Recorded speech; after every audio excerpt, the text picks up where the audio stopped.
yang grup anyar dica ame loba eta tuh arek mah. Assalamualaikum warahmatullahi wabarakatuh. Selamat menyaksikan konten hasil dari kelompok 11 akuntansi A 2020. Kami akan menjelaskan tentang Gojul Fikri. Sebelum ke materi, saya akan memperkenalkan diri dulu. Perkenalkan, nama saya Ahmad Ismail. Nomor induk mahasiswa 220-259. Saya akan menjelaskan tentang pengertian Gojul Fikri, bahaya-bahaya Gojul Fikri, dan media Gojul Fikri, dan lain-lain. Oke, saya lanjut. Kalian tahu apa itu Gojul Fikri? Kalian tahu? Gojul Fikri adalah perang tanpa senjata yang mematikan. Gojul Fikri perang tanpa senjata yang mematikan. Waduh, kedengarannya sangat-sangat sekali. Perang tanpa senjata yang mematikan. Kok bisa ya? Ya bisa. Makanya ada materi ini yang dinamakan Gojul Fikri. Oke, saya akan menjelaskan lebih lanjut lagi pengertian Gojul Fikri. Gojul Fikri secara harfiah berasal dari kata goj yang berarti penyerangan, perang. Sedangkan Fikri berasal dari kata pemikiran. Kalau disatukan, Gojul Fikri yaitu perang pemikiran. Maksudnya adalah upaya-upaya gencar pihak musuh Allah untuk meracuni pikiran perilaku umat Islam agar jauh dari Islam. Lalu akhirnya membenci Islam, dan pada tingkat akhir Islam diharapkan habis sampai akar-akar. Gimana? Udah tahu kan kalian? Itu secara harfiahnya Gojul Fikri. Kalau menurut istilahnya, Gojul Fikri adalah penyerangan dengan berbagai cara terhadap pemikiran umat Islam guna merubah apa yang ada di dalamnya, sehingga tidak lagi bisa mengeluarkan darinya hal-hal yang benar, karena telah tercampur aduk dengan hal-hal yang tidak Islami. Tuh kan, sangat berbahaya Gojul Fikri itu. Kita harus tahu Gojul Fikri. Ingat, kita harus tahu Gojul Fikri. Di zaman era global ini banyak sekali yang menyerangnya dengan secara Gojul Fikri. Non-muslim yang tidak enak dengan muslim, perangnya tanpa senjata. Ya, ingat, kita harus hati-hati. Bukannya gak boleh kita berteman dengan non-muslim, tapi kita harus hati-hati, jaga iman kita. Kalau kita berteman dengan non-muslim yang tidak memusuhi muslim, ya boleh kita berteman. Ya, boleh kita berteman. Saya juga berteman dengan non-muslim. Gak ada apa-apa. Karena dalam Al-Quran pun, agamamu untukmu, agamaku untukku. Itu kan? Ya, kita harus hati-hati dengan diri kita, dengan Islam. Dan dari segi apakah umat Islam diserang pemikirannya? Kita harus tahu segi-segi perang pemikiran.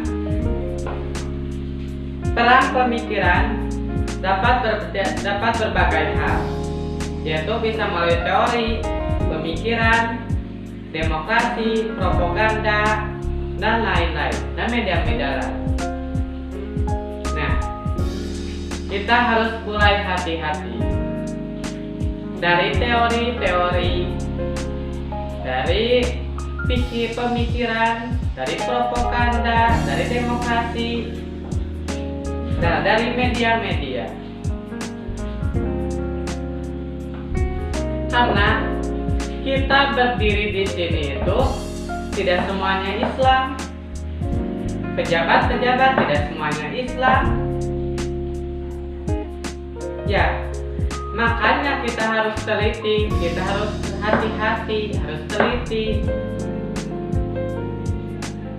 Kita gak tahu apa isi hatinya dia. Bukannya kita harus ngemusuh ya ke non-muslim itu. Kita harus biasa-biasa saja, secara damai, secara apa. Ya, kita harus hati-hati doang. Oke. Nah, itu media-media atau disebut segi dari perang pemikiran. Oke, saya lanjutkan. Yang kedua, poin kedua yaitu bahaya gojol pikir. Nah, kita mulai masuk ke bahaya gojol pikir. Bahaya gojol pikir diantaranya yang pertama yaitu al-iftirar, tertipu daya oleh musuh-musuh Islam. Yang kedua, ar-rukun, kecenderungan kepada orang-orang kafir yang memusuhi Islam. Yang ketiga, al-mawaddah, mencintai, berkasih sayang kepada orang-orang kafir yang memusuhi Islam. Yang keempat, at-ta'ah, taat kepada keinginan orang-orang kafir yang memusuhi Islam.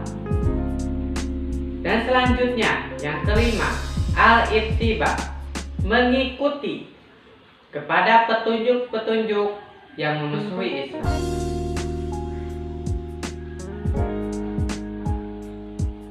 Yang keenam, at-tasabuh, menyerupai orang-orang kafir. Yang ketujuh, al-wala, loyalitas kepada orang-orang kafir dan yang memusuhi. Nah, itu diantaranya bahaya gojol pikir. Nah, sampai di sini kita harus tahu, kita harus lebih hati-hati dengan non-muslim yang memusuhi Islam. Di sini jelas oleh musuh-musuh Islam yang memusuhi orang-orang kafir yang memusuhi Islam. Nah, kita jelas di sini. Orang-orang kafir yang memusuhi Islam. Berarti orang-orang kafir yang tidak memusuhi Islam gak apa-apa. Ya gak apa-apa saja kalau gak memusuhi Islam mah. Ya. Tapi kita harus hati-hati. Kita harus hati-hati. Walaupun dia tidak memusuhi Islam, tapi gak tahu di hatinya atau gimana. Kita gak tahu isi hati dia. Apakah dia memang benar tidak memusuhi Islam? Ya, makanya kita hati-hati. Boleh berteman dengan orang-orang Islam orang non-muslim yang tidak memusuhi Islam. Ya, di sini sudah jelas. Oke, saya akan menjelaskan lebih rinci dari bahaya gojol pikir. Saya akan menjelaskan yang pertama yaitu al-iftirar, tertipu daya. Nah, untuk Qurannya yaitu Quran surat Al-Maidah ayat surat kelima ayat 49. Ya, dan kedua dan surat Al-Fatir ayat 33 yang berbunyi, ini surat Fatir ya, salah satunya. A'udzu billahi minasyaitonir rajim. Bismillahirrahmanirrahim. Inna syaitana lakum aduwwun fantahidu aduwwa. Innama yad'u hizbatul liyakunu min ashabis sa'ir. Maaf ya, saya agak-agak kurang sehat ya ini suaranya. Oke, yang artinya sesungguhnya setan itu adalah musuh bagimu, maka anggaplah ia musuh. Karena sesungguhnya setan-setan itu hanya mengajak golongannya supaya mereka menjadi penghuni mereka penghuni neraka yang menyala-nyala. Tuh, bahaya sekali, sangat berbahaya.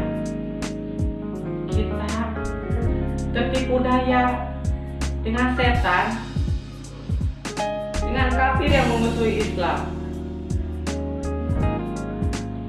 Oke, itu penjelasan sedikit ya, karena saya gak akan membuang-buang waktu. Selanjutnya yang kedua, yaitu arukun, kecenderungan. Maksud dari kecenderungan ialah kekaguman terhadap orang-orang kafir dan tumbuhnya sikap inferior menyebabkan umat kecenderungan kepada kekafiran. Padahal sikap seperti itu telah diperingati oleh Allah Ta'ala. Yang artinya yaitu, dan janganlah kamu cenderung kepada orang-orang yang zalim dan menyebabkan kamu disentuh api neraka. Dan sekali-kali kamu tiada mempunyai seorang penolong selain daripada Allah. Kemudian kamu tidak akan diberi pertolongan. Quran Surat Hud saat 100.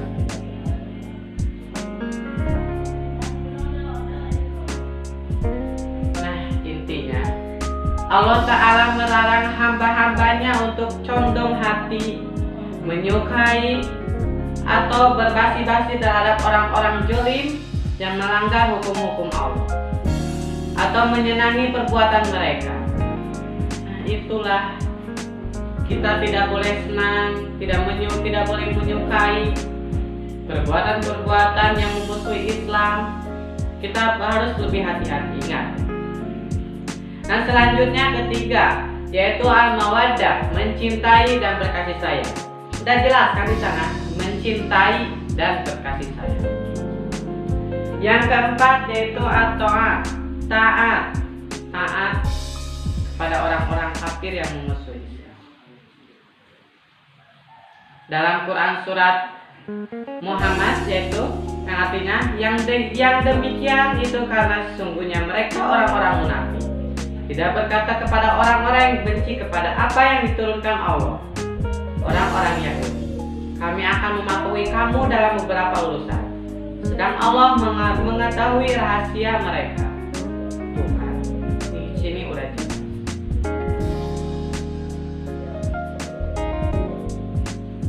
Nah, orang munafik itu suka mengikuti keinginan orang-orang musyrik Yahudi masa zaman-zaman dahulu.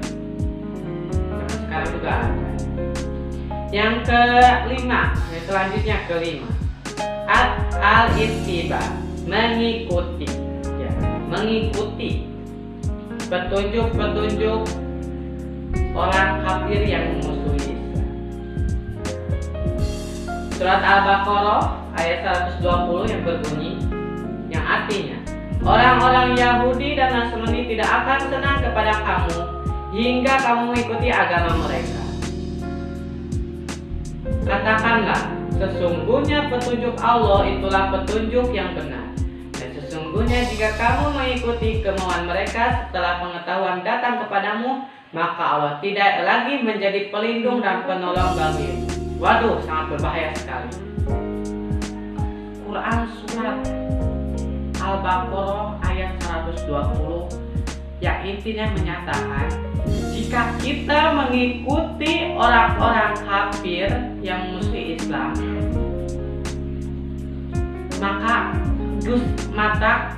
maka Allah tidak akan melindungi kita. Nah, makanya kita harus hati-hati dengan itu. Kita gak akan dilindungi oleh Allah SWT ketika kita mengikuti ajaran-ajaran, petunjuk-petunjuk non-muslim yang memusuhi Islam. Nah, selanjutnya atas siap menyerupai. Di sini udah jelas menyerupai. Menyerupai atau mengikuti umat-umat Islam. Umat yang memusuhi Islam. Nabi SAW bersabda, "Man tasabbaha biqaumin fahuwa minhum." Barang siapa yang menyerupai suatu kaum, maka dia termasuk bagian dari mereka. Nah, kita udah perdalam sedikit. Barang siapa yang kita menyerupai orang-orang kafir, maka kita juga termasuk kebagian dari orang. Yang ketujuh, al-wala, loyalitas. Loyalitas kepada orang-orang kepada kafir yang memusuhi Islam. Ini muncul dalam tubuh umat Islam. Umat ini orang-orang yang menyerahkan loyalitas pada orang-orang kafir dan musuh-musuh itu. Mereka mencintai, menolong, mengikuti, dan mendekat kepada mereka. Pada pandang Allah dalam Quran Surat Al-Ma'idah ayat 51, yang artinya, hai orang-orang yang beriman, janganlah kamu mengambil orang-orang Yahudi dan Nasrani menjadi pemimpin-pemimpin. Sebagian mereka adalah pemimpin bagi sebahagian yang lain. Barang siapa di antara kamu mengambil mereka menjadi pemimpin, maka sesungguhnya orang itu termasuk golongan mereka. Sesungguhnya Allah tidak memberi petunjuk kepada orang-orang yang zalim. Nah, jadi dalam memilih pemimpin pun kita harus tahu, kita harus tahu itu orangnya yang memusuhi Islam, kafir yang memusuhi Islam, jangan dibiarkan jadi pemimpin. Cari pemimpin yang statusnya muslim, yang mencintai agama.